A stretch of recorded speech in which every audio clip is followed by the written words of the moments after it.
بسم اللہ الرحمن الرحیم۔ ذکر اللہ تعالیٰ کا ذکر دلوں کو سکون دیتا ہے اور انسان کی پریشانیوں کو ختم ہوتی ہیں، رزق میں برکت ہوتی ہے، آنے والی پریشانیاں، مصیبتیں، تکلیفیں وہ ختم ہوتی ہیں، انسان کی نسلیں آباد ہوتی ہیں۔ اس سے جو چیز آپ کرتے ہیں آپ کی نسل میں وہ چیز آگے منتقل ہوتی ہے، وہ چلتی ہے۔ اچھائی ہوگی تو اچھائی ہوگی، برائی ہوگی تو برائی ہوگی۔ یہی آج کا کانٹینٹ ہے، اللہ کا ذکر۔ اب اس میں احادیث میں آپ صلی اللہ علیہ وسلم نے کیا بیان فرمایا وہ میں آپ لوگوں کے ساتھ شیئر کر دیتا ہوں۔ حضرت ابو ہریرہ سے روایت ہے کہ آپ صلی اللہ علیہ وسلم نے ارشاد فرمایا، اللہ تعالیٰ کا ارشاد ہے کہ میرا معاملہ بندے کے ساتھ اس کے یقین کے مطابق ہے۔ جو میں ہمیشہ یہ بات کہتا ہوں، یقین سب کو ہے کہ اللہ ہے، اللہ سب کچھ کرتے ہیں، ٹھیک ہے نا، اور اللہ ہی ہمیں کھلاتا ہے، پلاتا ہے، ہر چیز اللہ کرتے ہیں، یہ سب کو پتہ ہے، ہر مسلمان کو یہ بات پتہ ہے، شاید نان مسلم کو بھی یہ بات پتہ ہوگی۔ لیکن ڈاکٹر اسرار احمد صاحب جن کا انتقال ہو گیا، اللہ تعالیٰ ان کی مغفرت فرمائے، انہوں نے ایک بہت اچھی بات کہی۔ یقین کا نا، اللہ کے اوپر یقین کا تب پتہ چلتا ہے جب انسان کے پاس کچھ نہیں ہوتا، جب انسان کے ہاتھ خالی ہوتے ہیں۔ یقین کا نا اس وقت پتہ چلتا ہے۔ اب ایک انسان ہے، اس کے پاس گھر بھی ہے، اولاد بھی ہے، اور گاڑی بھی ہے، بزنس بھی ہے، سب کچھ ہے، اس ٹائم اس کو اللہ کے یقین کا کیا اس کا اعتبار رہے گا؟ اس ٹائم نہیں رہے گا، کیونکہ اس ٹائم تو وہ خوشحال ہے، اس کو اس ٹائم ٹینشن ہی کوئی نہیں ہے۔ اللہ کے یقین کا تب پتہ چلتا ہے جب انسان کے پاس کوئی چیز نہیں ہوتی ہے، ہاتھ خالی ہوتے ہیں بالکل، پھر انسان اللہ کے اوپر توکل اور یقین کرے تو پھر پتہ چلتا ہے انسان کا۔ تو وہی چیز ہے جو حدیث میں بھی آپ صلی اللہ علیہ وسلم نے فرمائی ہے کہ اس کے یقین کے مطابق ہے بندے کا معاملہ اللہ کے ساتھ، اور میں اس کے بالکل ساتھ ہوتا ہوں جب وہ مجھے یاد کرتا ہے، اور اگر وہ اپنے دل میں اس طرح یاد کرے کہ کسی اور کو خبر نہ ہو تو میں بھی اس کو اسی طرح یاد کروں گا، یعنی تنہائی میں جب اللہ کو انسان یاد کرتا ہے، اور اگر دوسرے لوگوں کے سامنے مجھے یاد کرے تو میں اس سے بہتر بندوں کی جماعت میں اس کا ذکر کروں گا، یعنی ملائکہ کی جماعت میں اور ان کے سامنے۔ اگر لوگوں کے سامنے دعوت و تبلیغ ہے نا، اللہ تعالیٰ کا ذکر، اللہ تعالیٰ کی باتیں، انسان کو اللہ کے ساتھ جوڑنا، یہ لوگوں کے سامنے ہے، تو اللہ تعالیٰ اس کا ذکر ملائکہ میں کرتا ہے، فرشتوں میں کرتا ہے، اور اگر انسان تنہائی میں کرتا ہے تو اللہ تعالیٰ بھی اس کو تنہائی میں۔ پھر کتنی خوبصورت بات ہے حدیث کے اندر۔ حضرت ابو سعید خدری سے روایت ہے کہ آپ صلی اللہ علیہ وسلم نے ارشاد فرمایا، اللہ کے نبی موسیٰ نے اللہ تعالیٰ کے حضور میں عرض کیا کہ اے میرے رب، مجھ کو کوئی کلمہ تعلیم فرما، یعنی مجھے کوئی کلمہ سکھا دیجیے آپ، جس کے ذریعے سے میں تیرا ذکر کروں، یا کہا کہ جس کے ذریعے سے میں تجھے پکاروں، تو اللہ تعالیٰ نے فرمایا، اے موسیٰ، لا الہ الا اللہ کہا کرو۔ یہ سب سے افضل ذکر ہے، افضل الذکر اگر کسی کو کہا گیا ہے نا تو وہ یہ لا الہ الا اللہ۔ اور اس کا طریقہ یہ ہوتا ہے کہ لا الہ الا اللہ کہنے کے بعد جب 100 ٹائمز ہو جائے تو محمد رسول اللہ یعنی کلمہ پورا کر لیں۔ انہوں نے عرض کیا ہے، میرے رب، یہ کلمہ تو تیرے سارے ہی بندے کہتے ہیں، میں تو وہ کلمہ چاہتا ہوں جو آپ خصوصیت سے مجھے ہی بتائیں۔ اللہ تعالیٰ نے فرمایا کہ اے موسیٰ، اگر ساتویں آسمان اور میرے سوا سب کائنات جس سے آسمانوں کی آبادی ہے اور ساتوں زمینیں ایک پلڑے میں رکھ دیں تو لا الہ الا اللہ کا وزن ان سب سے زیادہ ہے، یعنی آسمان، کائنات، زمین، سب کچھ میں سب سے زیادہ وزنی چیز کیا ہے؟ لا الہ الا اللہ۔ حضرت ابو سعید خدری سے روایت ہے کہ آپ صلی اللہ علیہ وسلم سے سوال کیا گیا کہ میں بندوں میں سب سے افضل اور قیامت کے دن اللہ کے نزدیک سب سے مقرب کون ہے؟ سوال کیا گیا کہ بندوں میں سب سے افضل اور قیامت کے دن اللہ کے نزدیک سب سے مقرب کون ہے؟ آپ نے فرمایا، جو مرد کثرت سے اللہ کا ذکر کرنے والے ہیں اور جو عورتیں اسی طرح کثرت سے ذکر کرنے والی ہیں، یہ اللہ کے سب سے زیادہ قریب ہوں گی۔ حضرت عبداللہ بن یسر رضی اللہ تعالیٰ سے روایت ہے کہ ایک شخص نے آپ صلی اللہ علیہ وسلم کی خدمت میں عرض کیا، اللہ کے پیغمبر، نیکی کے ابواب یعنی ثواب کے کام بہت ہیں، اور یہ بات میری طاقت سے باہر ہے کہ میں ان سب کو بجا لاؤں، لہٰذا مجھے کوئی چیز بتا دیجیے جس کو میں مضبوطی سے تھام لوں اور اسی کار بند ہو جاؤں، اور بس وہی میرے لیے کافی ہو جائے۔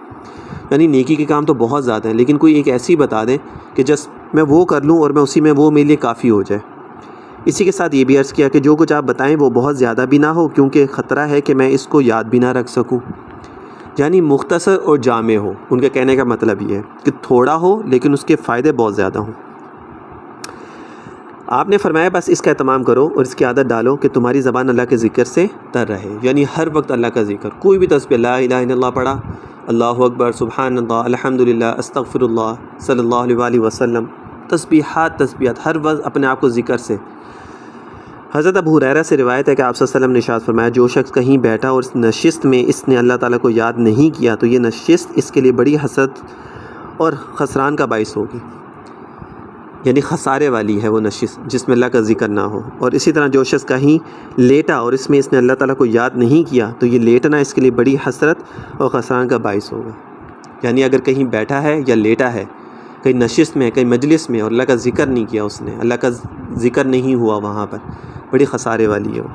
حضرت معاذ بن جبل فرماتے ہیں کہ آخری بات جس پر کہ آپ صلی اللہ علیہ وآلہ وسلم سے جدا ہوا ہوں وہ یہ کہ میں نے آپ سے دریافت کیا کہ کون سا عمل اللہ تعالیٰ کو سب سے زیادہ پسند ہے۔ آپ نے ارشاد فرمایا وہ عمل یہ ہے کہ تمہیں اس حالت میں موت آئے کہ تمہاری زبان اللہ تعالیٰ کے ذکر سے تر ہو، اور یہ تب ہی ہوگا جب ہر وقت انسان اللہ تعالیٰ کا ذکر کرتا رہے، وہ وضو سے رہے۔ حدیث شریف میں ہے کہ آپ صلی اللہ علیہ وسلم نے ارشاد فرمایا خدا کی قسم دنیا میں کچھ لوگ نرم گراز بستروں پر لیٹ کر بھی سونے کے بجائے اللہ تعالیٰ کا ذکر کیا کرتے ہیں، یعنی نرم بستروں پر لیٹ کر بھی اللہ تعالیٰ کا ذکر کرتے ہیں، انہیں اللہ تعالیٰ جنت کے اعلیٰ درجات میں داخل فرمائے گا۔ یعنی کوئی یہ نہ سمجھے کہ جب تک اسباب تعیش نہ چھوڑے ذکر اللہ سے نفع نہیں ہوگا۔ مطلب کہنے کا اس حدیث میں مطلب کہنے کا یہ ہے کہ لوگ جو ہیں ضروری نہیں ہے کہ اللہ تعالیٰ کو پریشانی میں، تنگ دستی میں، ٹھیک ہے نا، اور ایسی حالت میں اللہ کو ذکر کیا جائے یا اللہ کو یاد کیا جائے، بلکہ لوگ کچھ ایسے بھی ہیں جو نرم بستروں پر لیٹتے ہیں اور اللہ تعالیٰ نے ان کو ہر آسائش دی ہے اور پھر بھی وہ اللہ تعالیٰ کا ذکر کرتے ہیں، یاد کرتے ہیں۔ امام تفسیر و حدیث حضرت سعید بن جبیر فرماتے ہیں کہ ذکر اللہ صرف تسبیح و تحلیل اور زبانی ذکر پر منحصر نہیں بلکہ ہر عمل جو اللہ تعالیٰ کی اطاعت میں کیا جائے وہ بھی ذکر اللہ میں داخل ہے، بشرطے کہ نیت اطاعت کی ہو۔ صرف منہ سے ذکر کرنا اللہ تعالیٰ کا ذکر میں شامل نہیں ہے، بلکہ آپ کسی کی اگر مدد کرتے ہیں اور اللہ تعالیٰ کے لیے کرتے ہیں، جو بھی اچھا کام آپ اللہ کے لیے کریں گے، اللہ کی اطاعت کی نیت سے کریں گے تو وہ ذکر ہی ہے اللہ تعالیٰ کا۔ اسی طرح دنیا کے تمام کاروبار داخل ہیں اگر ان میں شرعی حدود کی پابندی کا دھیان رہے کہ جہاں تک جائز ہے کیا جائے اور جس حد پر پہنچ کے ممنوع ہے اس کو چھوڑ دیا جائے، تو یہ بھی سارے اعمال جو بظاہر دنیاوی کام ہیں وہ بھی ذکر اللہ میں شامل ہوں گے۔ حضرت عائشہ فرماتی ہیں کہ آپ صلی اللہ علیہ وسلم ہر حال میں اللہ کا ذکر کیا کرتے تھے، اور فرمایا کہ بعض اوقات میں چارپائی پہ لیٹے ہوئے اپنے وظیفہ پورا کر لیتی ہوں، یعنی لیٹے لیٹے بھی ذکر کر کے اپنا وظیفہ پورا کر سکتے۔ ضروری نہیں ہے کہ آپ بیٹھ کے کریں، کبھی تھک جائیں جانماز کے اوپر لیٹ جائیں، جانماز پہ نہیں لیٹنا چاہ رہے بیڈ پہ آ کے لیٹ کے تسبیحات کرنا شروع کر دیں، چارپائی پہ لیٹ جائیں، کہیں پر بھی لیٹ جائیں۔ حضرت ابو ہریرہ فرماتے ہیں کہ جن گھروں میں اللہ کا ذکر ہوتا ہے ان کو آسمان والے ایسے چمکدار دیکھتے ہیں جیسے زمین والے ستاروں کو چمکدار دیکھتے ہیں۔ کتنی بڑی خصوصیت ہے ان لوگوں کے لیے کہ جن کو اللہ تعالیٰ توفیق دے دیتے ہیں ذکر کرنے کی، اپنے آپ کو یاد کرنے کا۔ ذکر کرنا اللہ کو یاد کرنا ہے نا، تو یہ نصیب والوں کو اللہ تعالیٰ توفیق دیتے ہیں، یہ ہر بندے کو توفیق نہیں ہوتی ہے۔ آج ہر انسان جو ہے وہ دنیا کو کمانے کے لیے بیٹھا ہوا ہے اور بس اسی کے پیچھے بھاگ رہا ہے، حالانکہ دنیا جو ہے وہ فانی ہے، دنیا کبھی بھی انسان کی نہیں ہے۔